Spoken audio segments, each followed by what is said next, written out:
On January 1, 1959, a Cuban nationalist named Fidel Castro moved his guerrilla army into Havana and overthrew General Fulgencio Batista, who was the American-backed president. The CIA attempted numerous times to overthrow Castro with a coup. The CIA then planned to launch a defensive strike which would encompass an invasion of 1,400 American-trained Cubans. Americans would train Cuban exiles for the invasion of their homeland. The Cuban exiles would surprise attack at night, and Americans would supply 2 airstrikes against Cuban air bases in accompaniment with an attack on foot. The plan anticipated that the Cuban people and elements of the Cuban military would support the invasion. The goal of the operation was to overthrow Castro and establish a non-communist government which would be friendly with the U.S. Cardona, the leader of the Cuban exiles, who was set to take over the government if they were to succeed in the invasion and overthrowing Castro. Setting the plan in motion, Eisenhower broke off diplomatic relations with Cuba on January 1961. Just before his inauguration, John F. Kennedy was briefed by this plan by the CIA. Are you sure this will work? What if it fails?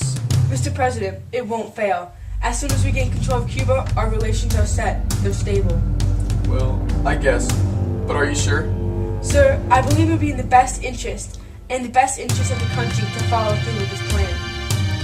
Alright, but I don't want anyone to know about this. As far as I'm concerned, the United States isn't involved.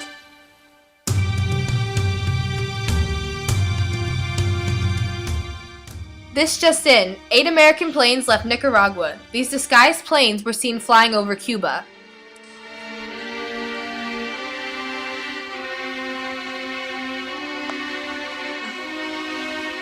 Jack, what do you want to do about this? The citizens want answers now. Nothing. It's done with. Pull the second airstrike. I don't want any more involvement. Tell the public nothing. All right, consider it done.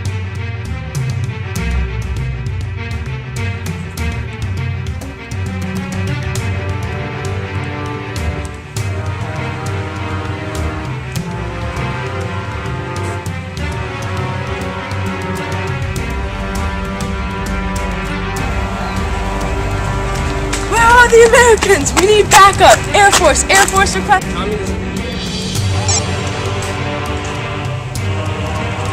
Where are they? See? Oh, okay.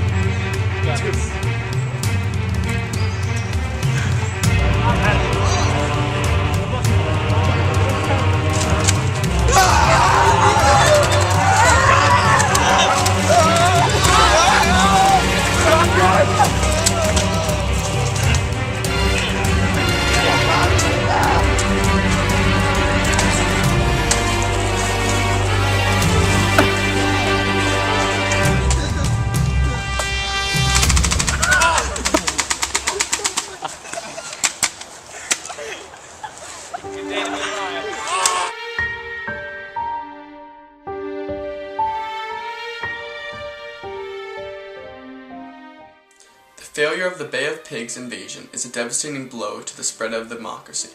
Communism has won the battle, and the good people of Cuba are still suffering under the dictatorship led by Fidel Castro. The failure of our aerial assistance to the rebels was a failure of organization by the people who are supposed to be the best for this nation. I apologize for this horrendous mistake and only hope that we can save Cuba. Thank you.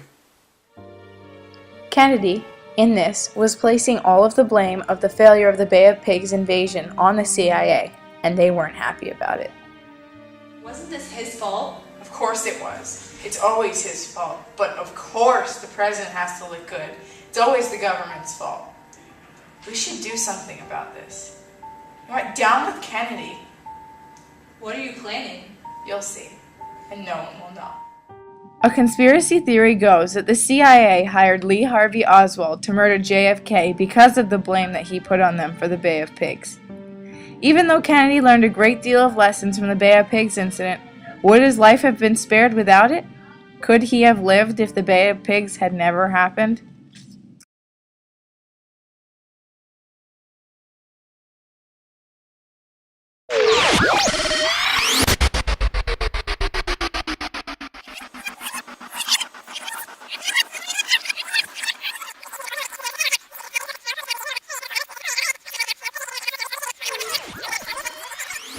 conspiracy theory goes that the CIA hired Lee Harvey Oswald to murder JFK because of the blame he put on them for the Bay of Pigs.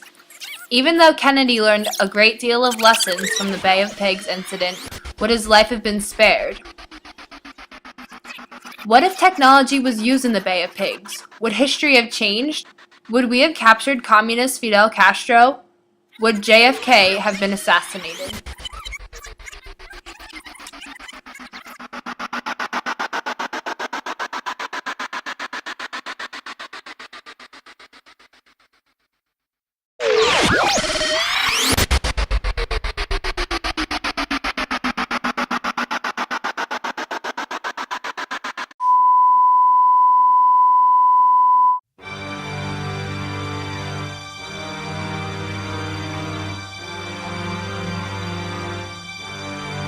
Jack, what do you want to do about this? The citizens want answers now.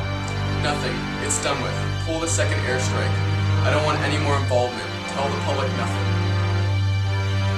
Alright, consider it done. Get me online with the team leader.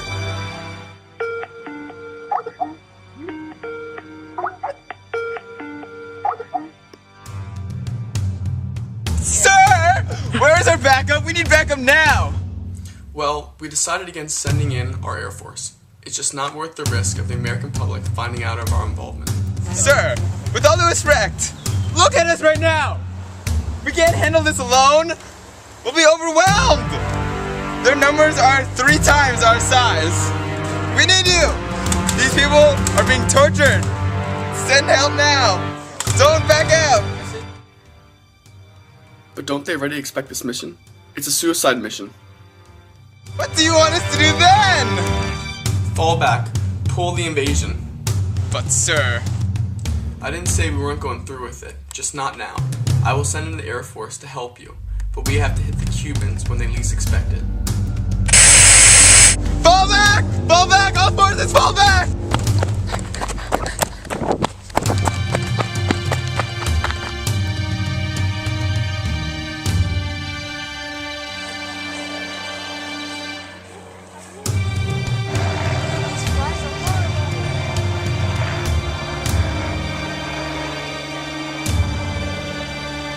Let's use Google Earth to scope out the area.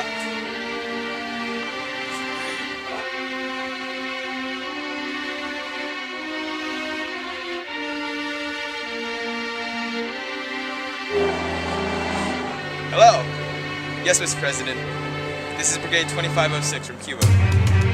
All right, men. It's time. Let's push out. For Cuba! Hello, sir? Yes. Very well.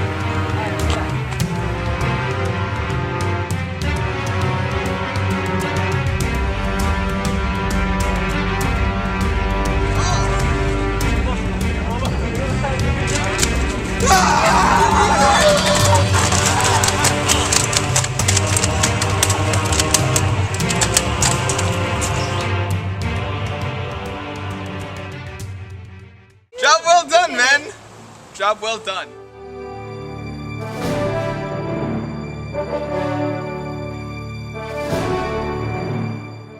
Over the past couple of weeks, our men have been planning a covert operation to take out communist Cuban leader Fidel Castro. Our plan has succeeded. With the aid of American Air Force and American-trained Cuban rebel forces, Castro has been taken out and we have implemented a safer government into the Cuban society.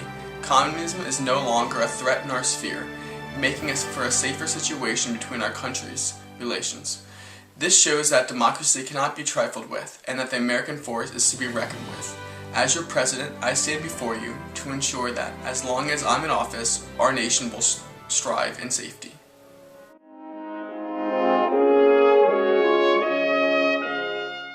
With the help of technology, Kennedy was able to see the horror in Cuba and follow through with his Bay of Pigs invasion. Skype and other means of technology may have kept Kennedy better informed and in touch with the Cuban exiles more. This way, the plan would have gone smoother and had followed through correctly. So if Kennedy had done the Bay of Pigs properly, with the technology, the CIA's image would not have been tainted, thus sparing his life in the long run.